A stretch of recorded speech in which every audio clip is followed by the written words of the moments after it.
నీ ఆవరణములో ఒక్క దినము గడుపుట 1000 దినముల కంటే శ్రేష్టము. కీర్తనలు 84:10.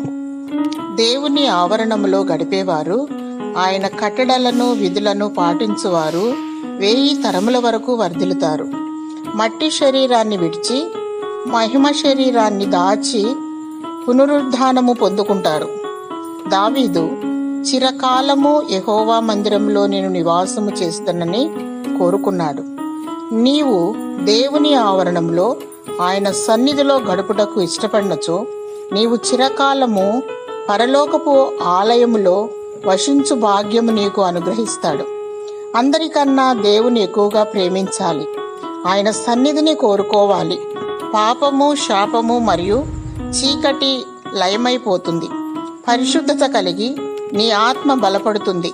దేవుని సన్నిధిలో నిత్య సంతోషములు కలవు. విలువైనది చేపట్టు, ఔన్నత్యము పొందుకో. నీ బ్రతుకు ధన్యమవుతుంది. దేవుని సన్నిధి నీకు పెన్నిది. దేవుడు తన సన్నిధి కాంతి నీకు అనుగ్రహించి వర్ధిల్ల చేయునుగాక. ఆమేన్.